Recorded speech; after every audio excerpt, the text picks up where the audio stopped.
Welcome back to the Sales Pulse podcast.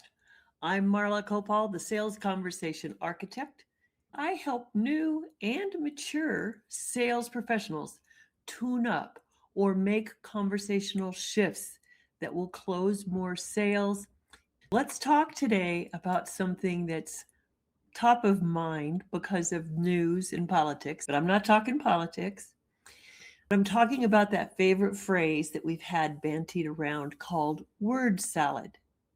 Word salad in a sales conversation will kill the sale. Do you know when you are getting into that pitfall of having word salad? It happens usually at the time when a buyer pauses, when the buyer leans back and goes, and they look very thoughtful and they're very quiet. They're contemplative, and the silence scares the heck out of you. So you make an assumption. Oh no, I'm losing the sale. I'm going to get a no. Oh my gosh, I just lost them. No, you didn't. They're just thinking.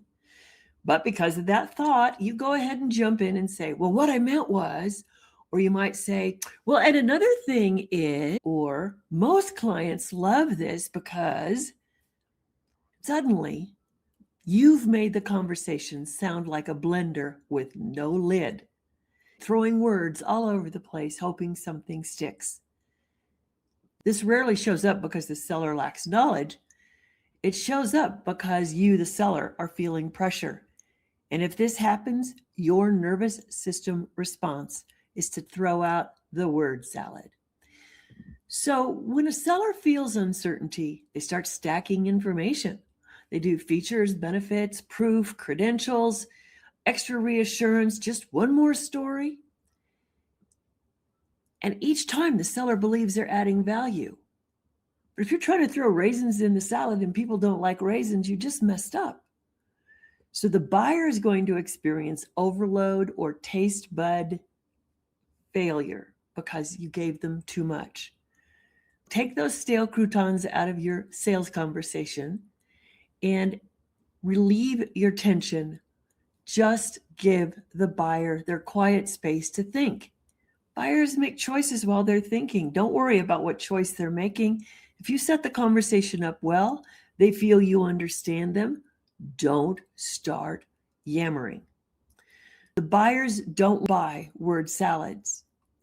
When you, the seller, start stacking the information, there's three things that are happening to that buyer. First of all, anytime their thinking gets interrupted, if they were sorting something and you start filling the space, then they become cluttered. The decision is going to become more difficult for them. And they just disengage because they know they need the time to think. Has that happened to you? I bet you know exactly what I'm talking about. Second, the buyer feels the pressure of persuasion to agree to the value of your word salad. Subtle over-explaining will shift the tone of the conversation, and the buyer will tune you out or get very defensive. And thirdly, the buyer's relevance disappears when you start giving them the word salad. If you talk about features without any context to their needs or their desires, that's like playing trivia.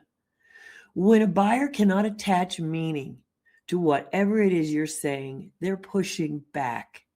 They're not hungry for more information. They just want to stop. So they ghost you even while you're talking. Disengagement starts anytime you are overfilling the space with words. People need to weigh their choices.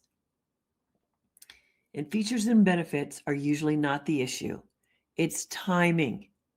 When a seller lists benefits before the buyer understands what they feel they might like or they have more questions about, it's like tossing a salad. Timing is discovering what the buyer wants to change, to shift, to improve, to take away.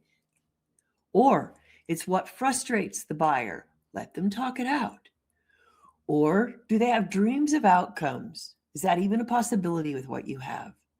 And then what urgency might exist for the buyer? That's what you need to know. And When you, the seller, are sharing with the buyer, then you only share the things that fit with those 4 things. So when you can return context to your conversation with the buyer, then that's when the buyer has clarity and they get only what they need from you, no word salad, and they're able to make choices more quickly and more comfortably and more competently. Word salads in sales feel productive.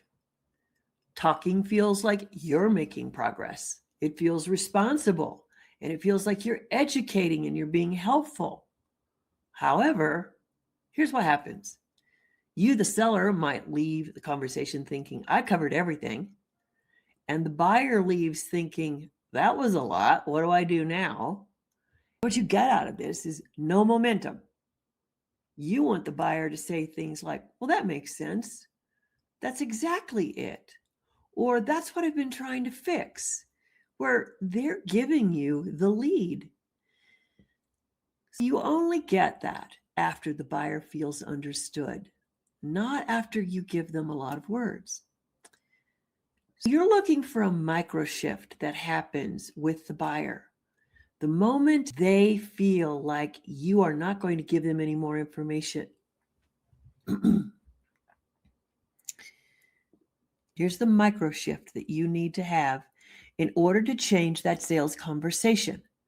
The moment you feel an urge to say more, stop. That's your cue to ask a better question of the buyer. Instead of stacking random details, ask them, out of the details that we've shared with you today, what are top of mind? What might you want to know more about? Instead of clarifying for the buyer prematurely, just ask them questions like, well, what are you sorting through right now? It looks like you're being very thoughtful. And for heaven's sakes, don't add another benefit. Just keep it simple. Give them the control. These questions return the conversation to the buyer's thinking. When the buyer talks, clarity emerges. When clarity emerges, decisions feel safer. When decisions feel safer, momentum follows. That's it for this week. Join me for the Sales Pulse podcast on YouTube, Apple, or Spotify. Be sure to subscribe and share this with members of your team that need to hear this, or any friends you have that are struggling with their sales.